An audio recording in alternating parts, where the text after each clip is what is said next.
नमस्कार विद्यार्थी मित्रांनो, आजच्या व्हिडिओमध्ये आपण राज्यशास्त्र आणि स्पर्धा परीक्षा भाग 18 मध्ये या ठिकाणी चर्चा करणार आहोत।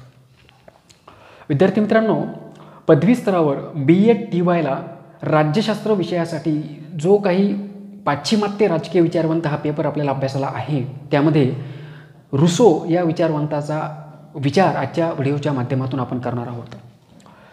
सद्यस्थितीमध्ये पदवी स्तरावर असलेले विद्यार्थी त्यांच्या अभ्यासक्रमाचा भाग असल्यामुळे हा भाग त्यांना महत्त्वाचा आहे आणि भविष्यामध्ये स्पर्धा परीक्षेची तयारी करण्याच्या दृष्टिकोनातून आणि सद्यस्थितीमध्ये स्पर्धा परीक्षेची तयारी करणारे विद्यार्थी या टॉपिकवर विचार मंथन करून स्पर्धा परीक्षेची तयारी करू शकतात। म्हणजे स्पर्धा परीक्षेचे अनेक संदर्भ आहेत, अनेक घटक आहेत, अनेक मुद्दे आहेत, अनेक विचारवंत आहेत, त्यातला एक विचारवंत म्हणून रुसोचा विचार आपल्याला आजच्या घडीला या ठिकाणी पाहायचा आहे। विद्यार्थी मित्रांनो, रुसोचा अभ्यास करत असताना एक राजकीय विचारवंत म्हणून या रुसोचा संदर्भ या ठिकाणी स्पष्ट करणं गरजेचं आहे। लोकशाहीचं कट्टर पद्धतीनं समर्थन करणारा विचारवंत म्हणून रुसोचा विचार या ठिकाणी लक्षात घेणं गरजेचं आहे। त्याचबरोबर सामाजिक करारवादी विचारवंत म्हणून हॉब्स, लॉक आणि रुसो या तीन विचारवंतांचा ज्यावेळेला उल्लेख केला जातो, त्याच्यामध्ये रुसोचा संदर्भ काय आहे, त्याचं मत काय आहे, ही गोष्टसुद्धा आपल्याला लक्षात घेणं गरजेचं आहे। इतकंच नाही तर फ्रेंच राज्यक्रांतीला प्रभावित करणारा आपल्या एकूणच स्वातंत्र्य, समता आणि बंधुता या विचारांची देणगी संपूर्ण जगाला देणारा विचारवंत म्हणून सुद्धा रुसोचा विचार या ठिकाणी करणं क्रमप्राप्त आहे। म्हणजे अनेक संदर्भ आहेत बघा, म्हणजे अनेक दृष्टिकोनातून रुसो समजावून घेतला जाऊ शकतो। अनेक राज्यक्रांत्यांमध्ये अनेक क्रांतिकारकांनी या रुसोच्या विचारांची प्रेरणा घेऊन या ठिकाणी प्रेरित होऊन अनेक ठिकाणी क्रांत्या झालेल्या सुद्धा आपल्याला दिसतात आणि त्या अनुषंगाने सुद्धा हा रुसो हा विचारवंत अत्यंत महत्त्वाचा असलेला आपल्याला दिसतो। मग रुसोचा विचार पाहत असताना 28 जून 1712ला स्वित्झर्लंडमध्ये जिनेव्हा या ठिकाणी या रुसोचा जन्म झालेला आपल्याला दिसतो। म्हणजे 1712ला जन्म झालेला हा विचारवंत 2 जुलै 1778ला त्याचा मृत्यू झालेला आपल्याला दिसतो। म्हणजे 1712 ते 1778 हा कार्यकाळ आपल्याला या विचारवंताचा या ठिकाणी दिसतो। म्हणजे या तत्कालीन परिस्थितीचा, या कार्यकाळाचा विचारसुद्धा आपल्याला या ठिकाणी लक्षपूर्वक करणं गरजेचं आहे, कारण तत्कालीन परिस्थिती फार मोठ्या प्रमाणात रुसोच्या विचारांवर प्रभावित करणारी होती। म्हणजे या तत्कालीन परिस्थितीचा संदर्भसुद्धा आपल्याला लक्षात घेणं गरजेचं आहे। त्याच दृष्टिकोनातून आपण रुसो समजावून घेऊ शकतो। म्हणजे 18व्या शतकात 1712 ते 1778 हा कार्यकाळ आपल्याला लक्षात घेणं गरजेचं आहे आणि त्या काळामध्ये एकूण जो संदर्भ होता, सामाजिक, राजकीय, आर्थिक, एकूण सर्वसमावेशक दृष्टिकोनातून जो संदर्भ होता, त्याचाही फार मोठा प्रभाव या रुसोवर पडलेला आपल्याला दिसतो। विद्यार्थी मित्रांनो, एकूणच या रुसोची जी काही ग्रंथसंपदा आहे, त्या ग्रंथसंपदेचा विचार करत असताना आपल्याला असं दिसतं की त्याचा जो काही पहिला ग्रंथ आपल्याला दिसतो तो म्हणजे the discourses on art and science हा 1749ला लिहिलेला ग्रंथ अत्यंत महत्त्वाचा ग्रंथ मानला जातो। त्याचा दुसरा ग्रंथ आपल्याला सांगता येऊ शकतो तो म्हणजे the discourses on the origin of inequality among main हा 1754 साली प्रकाशित झालेला ग्रंथ, हाही महत्त्वाचा ग्रंथ आहे। मनुष्य स्वभावाच्या संदर्भातलं विश्लेषण त्यांनी या ग्रंथामध्ये केलेलं आपल्याला दिसतं। त्याचबरोबर ॲन इंट्रोडक्शन्स टू पॉलिटिकल इकॉनॉमी नावाचा 1752 साली प्रकाशित झालेला ग्रंथ हा सुद्धा एक महत्त्वाचा ग्रंथ मानला जातो। त्यानंतरचा ग्रंथ की जो एकूण त्याच्या राजकीय विचारांचा एक परिपूर्ण संदर्भ स्पष्ट करणारा ग्रंथ म्हणजे सोशियल कॉन्ट्रॅक्ट हा ग्रंथ 1762 साली त्याने लिहिला आणि हा सामाजिक करार नावाचा जो काही ग्रंथ आहे, सोशियल कॉन्ट्रॅक्ट नावाचा जो काही ग्रंथ आहे, तो सुद्धा एकूण राजकीय साहित्यातला एक महत्त्वपूर्ण ठेवा असलेला आपल्याला पाहावयास मिळतो। त्यानंतर 1762 सालीच या रुसोने द इमाईल नावाचा ग्रंथ लिहिला आहे। या द इमाईल नावाच्या ग्रंथामध्ये सुद्धा महत्त्वपूर्ण विचारांची मांडणी यांनी केलेली आपल्याला दिसते। त्यानंतर द डायलॉग्स हा सुद्धा त्याचा एक अत्यंत महत्त्वाचा ग्रंथ असलेला आपल्याला दिसतो आणि त्या अनुषंगाने सुद्धा अनेक विचार या ग्रंथाच्या माध्यमातून स्पष्ट होत असताना आपल्याला दिसतात। आणि शेवटी त्याचा जी काही आत्मकथा त्यानं लिहिली कन्फेशन्स हा जो काही ग्रंथ आहे ते आत्मकथेच्या माध्यमातून सुद्धा संपूर्ण आपलं चरित्र त्यांनी या ग्रंथाच्या माध्यमातून जगासमोर मांडलेलं आपल्याला दिसतं आणि त्या माध्यमातूनही त्याचे अनेक विचार स्पष्ट होत असलेले आपल्याला दिसतात. विद्यार्थी मित्रांनो, हे सगळे ग्रंथ पाहत असताना, या ग्रंथांचा संदर्भ लक्षात घेत असताना, या एकूणच रुसोचा विचारांचा जो काही आधार आहे तो आधार या ग्रंथांच्या माध्यमातून पुढे येत असलेला आपल्याला दिसतो. या सगळ्या ग्रंथांचा विचार केल्यानंतर रुसोवरील प्रभावांचा विचारसुद्धा आपल्याला करणं गरजेचं आहे. आत्ताच आपण सांगितलं की रुसोवर तत्कालीन परिस्थितीचा फार मोठा प्रभाव पडलेला होता आणि त्याचबरोबर या तत्कालीन परिस्थितीबरोबरच ग्रीक तत्ववेत्यांचा प्रभाव, म्हणजे ग्रीक नगर राज्यामध्ये जे विचारवंत होऊन गेलेत, आपण बघितलं प्लेटो पाहिला, ॲरिस्टॉटल पाहिला, या प्लेटोच्या विचारांचा प्रभाव, ॲरिस्टॉटलच्या विचारांचा प्रभाव हा रुसो यांच्यावर होता, ही गोष्ट सुद्धा आपल्याला लक्षात ठेवणं अत्यंत आवश्यक आहे. त्याचबरोबर तत्कालीन विचारवंतांचा प्रभावसुद्धा हा या ठिकाणी समकालीन विचारवंतांचा प्रभावसुद्धा रुसोवर होता, ही गोष्टसुद्धा आपल्याला लक्षात ठेवणं गरजेचं आहे. म्हणजे थॉमस हॉब्स असेल, जॉन लॉक असेल, यासारखे जे काही समकालीन विचारवंत मानले जातात, रुसोचे समकालीन विचारवंत, त्या समकालीन विचारवंतांचा प्रभावसुद्धा रुसो यांच्या विचारांवर असलेला आपल्याला दिसतो. आणि म्हणून एकूणच या सगळ्या परिस्थितीचा संदर्भ पाहत आपण ज्या वेळेला पुढे जातो त्यावेळेला आपल्याला असं दिसतं की रुसो काय सांगतो की एकूणच मनुष्य स्वभावाचं वर्णन करत असताना, राज्याच्या निर्मितीचा संदर्भ पाहत असताना दैवी सिद्धांताचं त्यांनी खंडन केलेलं आहे की दैवी सिद्धांत, ईश्वराने राज्याची निर्मिती केली ही गोष्ट ते मान्य करायला तयार नाहीत. तर रुसो काय म्हणतात, राज्याची निर्मिती ही मानवनिर्मित झालेली आहे, म्हणजे राज्यसंस्था ही मानवाने निर्माण केलेली मानवनिर्मित संस्था आहे, अशा पद्धतीचा विचार त्यांचा एकूण संदर्भ स्पष्ट केल्यानंतर आपल्याला लक्षामध्ये येतो. इतकंच नाही तर कला आणि विज्ञानाने मानवास चारित्र्यहीन बनवलं. म्हणजे मनुष्य जो काही अधोगतीकडे वाटचाल करतो तो या समाजातल्या कला आणि विज्ञानाच्या माध्यमातूनच व्यक्तीच्या अधोगतीला चालना मिळत असते, अशा पद्धतीचे विचारसुद्धा या रुसो यांनी आपल्या एकूण विचारांच्या माध्यमातून स्पष्ट केलेले आपल्याला पाहावयास मिळतात. अतिशय इंटरेस्टिंग आणि अतिशय परखड असे विचार रुसोचे असल्यामुळे त्यांचा जो काही सामाजिक कराराचा संदर्भ आहे तो पाहत असताना, करारवादी विचारवंत म्हणून रुसोचा विचार करत असताना आपल्याला असं दिसतं की हॉब्स आणि लॉक प्रमाणेच रुसो यांनी सुद्धा या ठिकाणी मनुष्य स्वभाव, निसर्ग अवस्था आणि त्यानंतरचा जो टप्पा आहे तो म्हणजे सामाजिक करार, याच टप्प्यानं सामाजिक करार सिद्धांताची मांडणी केलेली आपल्याला दिसते. म्हणजे राज्य निर्मितीचा जो काही सामाजिक करार सिद्धांत आहे, राज्याची निर्मिती ही मानवनिर्मित झालेली आहे, राज्याची निर्मिती ही सामाजिक करारातून झालेली आहे, हे स्पष्ट करत असताना हॉब्स आणि लॉक प्रमाणेच रुसोसुद्धा मनुष्य स्वभावाचं वर्णन करतो, त्यानंतर निसर्ग अवस्थेचं वर्णन करतो आणि त्या माध्यमातून कुठली परिस्थिती उद्भवली की ज्या माध्यमातून सामाजिक करार झाला आणि सामाजिक कराराचा परिणाम म्हणून राज्यसंस्थेची निर्मिती झाली, या सगळ्या गोष्टींचा आढावा आपल्याला या ठिकाणी घेणं क्रमप्राप्त ठरतं. त्यातला पहिला मुद्दा आता आपण पाहूया तो म्हणजे रुसो यांनी मनुष्य स्वभावाचं जे काही वर्णन केलेलं आहे त्याचा आपण उल्लेख या ठिकाणी करूया. त्याच्यामध्ये काय दिसतं, मनुष्य स्वभावाचं वर्णन करत असताना रुसो असं म्हणतो, याच्यामध्ये याच्या पूर्वी ज्या विचारवंतांनी विचार मांडले, थॉमस हॉब्स यांनी काय सांगितलं होतं मनुष्य स्वभावाचं वर्णन करत असताना, हॉब्स असा म्हणतो की मनुष्य स्वभाव अत्यंत क्रूर होता, वाईट होता. निसर्ग अवस्थेमध्ये हॉब्स यांनी केलेल्या मनुष्य स्वभावाचं वर्णन अत्यंत क्रूर पद्धतीनं वर्णन त्यांनी केलेलं आपल्याला दिसतं. पण रुसोचा संदर्भ तपासून पाहत असताना आपल्याला असं दिसतं की मनुष्य हा स्वभावतःच खूप चांगला आहे, निसर्गतःच खूप चांगला आहे. निसर्ग अवस्थेमध्ये मनुष्याचा स्वभाव हा खूप चांगला होता, याचं संदर्भ स्पष्ट करत असताना तो असं म्हणतो की मनुष्य हा स्वार्थी आणि दृष्ट हा कधीच नव्हता. निसर्गावस्थेमध्ये मनुष्य हा सद्गुणी होता.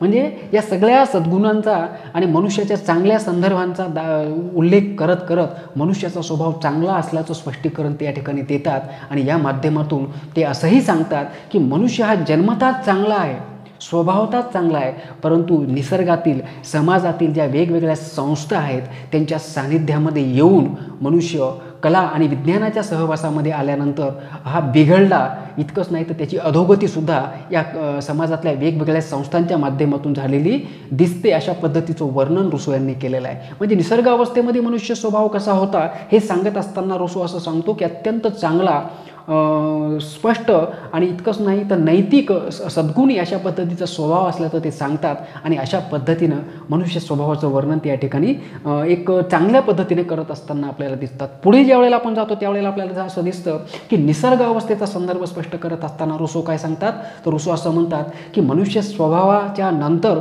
निसर्ग अवस्थेचं स्पष्टीकरण देत असताना ते असं म्हणतात की निसर्ग अवस्था ही पूर्णपणे स्वातंत्र्य होती, निसर्ग अवस्था पूर्णपणे स्वयंपूर्ण होती. याही पुढे जाऊन ते असं म्हणतात की नैतिक स्वरूपाचं जीवन या निसर्गावस्थेमध्ये मनुष्य जगत होता. म्हणजे निसर्गावस्था स्वातंत्र्य होती, स्वयंपूर्ण होती आणि नैतिक स्वरूपाचं जीवन मनुष्य या निसर्गावस्थेमध्ये जगत होता. ही गोष्ट स्पष्ट करत करत ते असं सांगतात की जी निसर्गावस्था आहे त्या निसर्गावस्थेचं वर्णन ते सुवर्णयुग असल्याचं सांगतात. आपण जर पाहिलं थॉमस हॉब्स यांचा दाखला आपण जर पाहिला तर त्याच्यामध्ये ते काय सांगतात, त्यांनी ज्या काही सामाजिक करार सिद्धांताचा संदर्भ स्पष्ट करत असताना जी निसर्गावस्था सांगितली हॉब्स यांनी, तर त्यांनी अतिशय एकतर्फी स्वरूपाचं, अतिशय घृणास्पद, अत्यंत वाईट असं वर्णन निसर्गावस्थेचं केलेलं आपल्याला दिसतं. पण त्याच्या अगदी उलट या ठिकाणी रुसो निसर्गावस्थेचं वर्णन करत असताना आपल्याला दिसतात. आणि अत्यंत सुंदर अशी निसर्गावस्था होती, सुवर्णयुग मानतात त्या निसर्गावस्थेला. रुसो हे सुवर्णयुग असल्याचं मानतात. आणि स्वर्गतुल्य अवस्था म्हणजे स्वर्गासारखी अत्यंत सुंदर आणि अत्यंत प्रगल्भ अशी अवस्था ही निसर्ग अवस्था होती असं ते सांगतात. आणि लोकांच्या गरजासुद्धा या निसर्ग अवस्थेमध्ये अत्यंत कमी होत्या. आणि गरजा कमी होत्या म्हणूनच या ठिकाणी खूप चांगल्या पद्धतीची सुवर्णयुग किंवा स्वर्गतुल्य अवस्था असल्याचं ते सांगतात. आणि निसर्ग अवस्थेचं वर्णन करत असताना ते असं म्हणतात, रुसो असं म्हणतात की निसर्ग अवस्था ही पृथ्वीवरील नंदनवन होतं. पृथ्वीवरील नंदनवन अशा शब्दामध्ये या निसर्गावस्थेचं वर्णन करून या ठिकाणी ते आजच्या सद्यस्थितीत मानवाचा स्वभाव ज्या पद्धतीचा आहे तो स्वभाव नक्कीच तितक्या कपटी स्वरूपामध्ये निसर्गावस्थेमध्ये नव्हता. म्हणजे सद्यस्थितीमध्ये मनुष्य जितका रानटी आहे, जितका क्रूर आहे, तितका क्रूर आणि रानटी स्वभाव हा निसर्ग अवस्थेमध्ये मनुष्याचा नव्हता. हे स्पष्टीकरण करायला सुद्धा ते या ठिकाणी विसरत नाहीत. म्हणजे त्यांचा मानवी स्वभाव पाहिल्यानंतर, त्यांची निसर्ग अवस्था पाहिल्यानंतर, रुसो यांचा मानवी स्वभाव आणि रुसो प्रणित निसर्ग अवस्था पाहिल्यानंतर मग अशी कुठली परिस्थिती उद्भवली की मनुष्याला सामाजिक करार करावा लागला, अशी कुठली परिस्थिती उद्भवली की मनुष्याला सामाजिक कराराच्या माध्यमातून राज्यसंस्थेची निर्मिती करणं आवश्यक वाटलं. या परिस्थितीचा उल्लेख करत असताना आपल्याला असं दिसतं की एकूणच या इतक्या सुंदर असलेल्या मनुष्य स्वभावाचं आणि स्वर्गतुल्य असलेल्या निसर्गावस्थेचं वर्णन करत असताना रुसो असं सांगतात की काळाच्या ओघात खाजगी संपत्तीचा उदय झाला असं रुसो या ठिकाणी सांगतात. की म्हणजे निसर्गावस्था चांगली होती, या निसर्गावस्थेतला मनुष्य स्वभावसुद्धा खूप चांगला होता, पण काळाच्या ओघामध्ये या निसर्ग अवस्थेमध्ये लोकसंख्या वाढीस लागली, वाढत्या लोकसंख्येच्या गरजा वाढीस लागल्या. इतकंच नाही तर या वाढत्या लोकसंख्येमध्ये खाजगी संपत्तीचा उदय झाला. ही संकल्पना उदयास आली खाजगी संपत्ती. या खाजगी संपत्तीच्या माध्यमातून माझं तुझं या कल्पनासुद्धा उदयाला आल्या आणि या माध्यमातून विषमता वाढीस लागली. विषमता वाढीस लागल्यामुळे ज्या ठिकाणी सहकार्य होतं त्या सहकार्याची जागा आता संघर्षाने घेतलेली होती असं या ठिकाणी रुसो सांगतात. आणि या सगळ्या संघर्षाच्या भीतीपोटी राजकीय समाजाची निर्मिती या ठिकाणी झाली असावी असा विचार रुसो यांनी सामाजिक कराराच्या माध्यमातून राज्यसंस्थेच्या निर्मितीच्या संदर्भातला आपला विचार स्पष्ट केलेला आपल्याला दिसतो. विद्यार्थी मित्रांनो, एकूणच या सगळ्या विचारांचा संदर्भ बघत असताना आपल्याला असं दिसतं की ज्या काही लोकसंख्या वाढली, ज्या काही लोकांच्या गरजा वाढल्या, जी काही आर्थिक एकूण विषमता वाढली, की संपत्तीचा उदय झाला, खाजगी संपत्तीचा उदय झाला, माझं तुझं या कल्पना अस्तित्वात आल्या आणि या माध्यमातून जी काही स्वर्गतुल्य निसर्गावस्था होती त्या स्वर्गतुल्य निसर्गावस्थेला अनेक प्रकारच्या बाधा निर्माण झाल्या. आणि त्या बाधा निर्माण झालेल्या असल्यामुळे जो काही संघर्षाचं वातावरण, परिस्थिती निर्माण झालेली असल्यामुळे या ठिकाणी या भीतीपोटीच या निसर्ग अवस्थेतील लोकांनी एकत्रित येऊन आपापसामध्ये करार केला आणि त्या कराराच्या माध्यमातून ज्या राज्यसंस्थेचा उदय झाला ती राज्यसंस्था म्हणजेच उदयाला आलेली राज्यसंस्था होय, असं या ठिकाणी रुसो सांगत असताना आपल्याला दिसतात. म्हणजे सामाजिक कराराचा संदर्भ स्पष्ट करत सामाजिक कराराच्या माध्यमातून कशा प्रकारे राज्यसंस्था उदयाला आली याचं स्पष्टीकरण अशा पद्धतीने रुसो यांनी या ठिकाणी केलेलं आपल्याला दिसतं. मग रुसो यांच्या सामाजिक करार सिद्धांताची वैशिष्ट्ये पाहणं सुद्धा आपल्याला क्रमप्राप्त आहे. मग त्यांच्या निसर्गावस्थेची वैशिष्ट्ये पाहत असताना पहिलं वैशिष्ट्य काय दिसतं आपल्याला, ती म्हणजे निसर्गावस्था ही पूर्ववत करण्यासाठी हा करार करणं भाग पडलं. हा सुद्धा संदर्भ आपल्याला वैशिष्ट्य म्हणून या ठिकाणी घेता येऊ शकतो.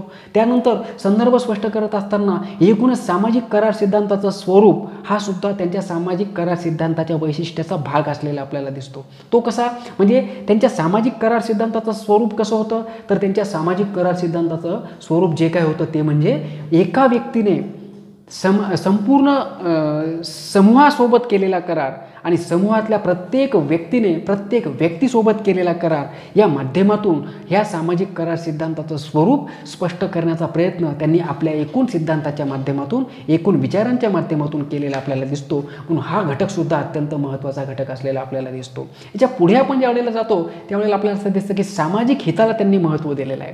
म्हणजे ज्या निसर्गावस्थेमध्ये जी स्वर्गतुल्य अवस्था होती त्या निसर्गावस्थेमध्ये सामाजिक हित हे महत्त्वाचं होतं. सामाजिक हित हे जोपासल्या जात होतं. परंतु आत्ता ज्या काही पद्धतीने निसर्गावस्थेमध्ये त्रुट्या निर्माण झाल्या आणि त्यातून जो काही सामाजिक करार झाला आणि सामाजिक कराराच्या माध्यमातून जे काही राज्यसंस्था उदयाला आली तर या राज्यसंस्थेच्या निर्मितीच्या मागे सुद्धा सामाजिक हिताचा विचारच असल्याचं आपल्याला या ठिकाणी दिसतं. आणि त्या अनुषंगाने सुद्धा रुसोच्या सामाजिक करार सिद्धांताचं ते एक महत्त्वाचं वैशिष्ट्य असलेलं आपल्याला दिसतं.